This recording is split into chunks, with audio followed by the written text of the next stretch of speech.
Chaque jour, Charles et Carole vous présentent la leçon de l'école du sabbat.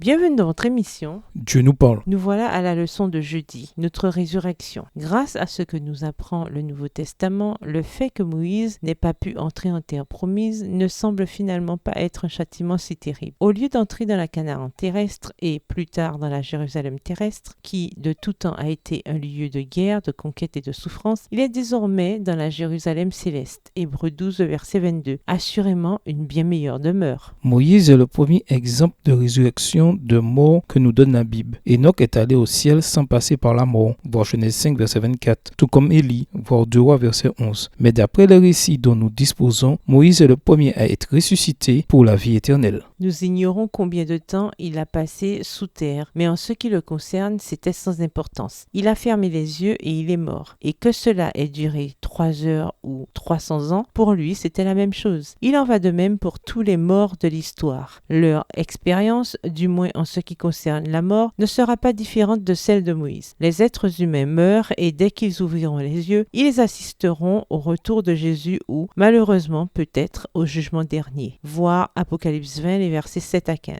Lisons 1 Corinthiens 15, versets 13 à 22. Quelle grande promesse trouvons-nous dans ce texte? Et pourquoi les paroles de Paul n'ont-elles de sens que si nous comprenons que les morts dorment en Christ jusqu'à la résurrection? 1 Corinthiens 15, versets 13 à 22. S'il n'y a point de résurrection des morts, Christ non plus n'est pas ressuscité. Et si Christ n'est pas ressuscité, notre prédication est donc vaine, et votre foi aussi est vaine. Il se trouve même que nous sommes de faux témoins à l'égard de Dieu, puisque nous avons témoigné contre Dieu qu'il a ressuscité Christ, tandis qu'il ne l'aurait pas ressuscité si les morts ne ressuscitent point. Car si les morts ne ressuscitent point, Christ non plus n'est pas ressuscité. Et si Christ n'est pas ressuscité, votre foi est vaine. Vous êtes encore dans vos péchés. Et par conséquent, aussi, ceux qui sont morts en Christ sont perdus. Si c'est dans cette vie seulement que nous espérons en Christ, nous sommes les plus malheureux de tous les hommes. Mais maintenant, Christ est ressuscité des morts. Il est les prémices de ceux qui sont morts. Car puisque la mort est venue par un homme, c'est aussi par un homme qu'est venue la résurrection des morts. Et comme tous meurent en Adam, de même aussi tous revivront en Christ. Sans l'espoir de la résurrection, nous n'avons aucune espérance. La résurrection du Christ est la garantie de la nôtre. Après avoir sur la croix fait la purification des péchés, Hébreux 1, verset 3, en tant qu'agneau sacrificiel, le Christ est mort et est ressuscité et, grâce à sa résurrection, nous pouvons avoir l'assurance de ressusciter aussi. Moïse est le premier exemple d'un être humain déchu, ressuscité des morts. Moïse est ressuscité grâce à ce que le Christ allait accomplir et grâce à ce que le Christ a accompli pour nous, nous ressusciterons aussi. Ainsi, nous pouvons trouver en Moïse un exemple de salut par la foi, une foi qui s'est manifestée par une vie de fidélité et de confiance en Dieu, même s'il a chuté à la fin de sa vie. Tout au long du livre du Deutéronome, nous constatons qu'il s'est efforcé d'encourager le peuple de Dieu à faire preuve d'une fidélité similaire, à accepter la grâce qui leur était faite, comme elle nous est faite à nous aussi, qui sommes à la frontière de la terre promise. Dieu, ce même Dieu, ne nous appelle-t-il pas à la fidélité nous aussi? Que pouvons-nous faire pour nous assurer de ne pas commettre les mêmes erreurs au sujet desquelles Moïse mettait le peuple en garde dans le Deutéronome? Au revoir. Et à demain si Dieu veut.